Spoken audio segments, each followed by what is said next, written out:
વડાપ્રધાનના આગમન ટાણે સરકારી કચેરીઓમાં નીરવ શાંતિ જણાય. તમામ કર્મચારીઓને સેવામાં લગાવી દીધા. ભાજપના પ્રચાર માટે પ્રજાના પૈસે સરકારી તંત્રનો દુરુપયોગ થતો જોવાઈ રહ્યો છે. આપ કોર્પોરેટર વિપુલ સુહાગિયા. આ લોકશાહી નથી, તાનાશાહી અને હિટલરશાહી છે. વિપુલ સુહાગિયા સાહેબ આવવાના છે એટલે હજારો રૂપિયાનો પગાર લેતા સરકારી બાબુઓને ફૂડ પેકેટ વહેંચવા મોકલી આપ્યા. આપ કોર્પોરેટર વિપુલ સુહાગિયાનો આક્ષેપ. ગતરોજ વડાપ્રધાન મોદીની સુરત મુલાકાત પૂર્વે શહેરની તમામ સરકારી કચેરીઓમાં અઘોષિત રજાનો માહોલ જોવા મળ્યો હતો. સરકારી કચેરીઓ કર્મચારીઓ વિના ખાલી ખમ ભાસતી હતી. દરેક કર્મચારીને સાહેબની આગતા સ્વાગતા માટે જાણે રીતસર ધંધે લગાડી દીધા હોવાનું સ્પષ્ટ દેખાતું હતું.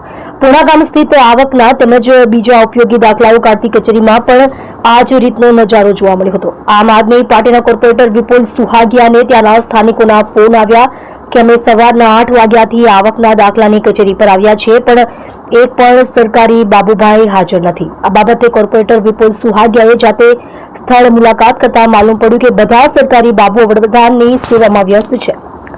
એક અધિકારીને ફોન કરીને પૂછતા જાણવા મળ્યું કે તેમને વડાપ્રધાનની રેલીમાં આવનાર વ્યક્તિઓને ફૂડ પેકેટ વહેંચવાની જવાબદારી સોંપવામાં આવી છે. આ મુદ્દે વિપુલભાઈ સુહાગિયાએ તંત્ર પર રોષ ઠાલવતા જણાવ્યું હતું કે ભાજપ તેના પ્રચાર માટે સરકારી તંત્રનો દુરુપયોગ કરી રહ્યો છે. શું લોકો આવા તાઇફાઓ માટે જ ટેક્સ ભરે છે? આજે લોકો સવારે 8 વાગ્યાના પોતાનો કામ ધંધો છોડીને આવકના, બિન અનામતના, ઈડબ્લ્યુએસ વિભાગના દાખલા કઢાવવા સવારથી લાઇનમાં ઉભા છે, પરંતુ એક પણ સરકારી અધિકારી ત્યાં હાજર નથી. અધૂરામાં પૂરું કચેરીમાં બોર્ડ પણ નથી માર્યું કે આજે કોઈ અધિકારી મળશે નહીં. લોકોને ખોટા ધર્મના ધક્કા ખવડાવી ભાજપ શાસકો પ્રજાને હેરાન કરવાનું કામ કરી રહ્યા છે.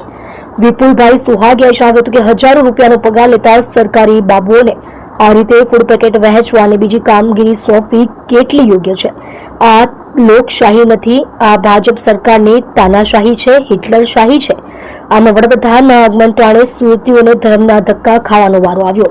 અધૂરામાં પૂરું હોય તેમ ગઈકાલનો દિવસ તો બગડ્યો. હવે પાછું આ જ કામ માટે સોમ મંગળવારે આવવું પડશે, તે નફામાં.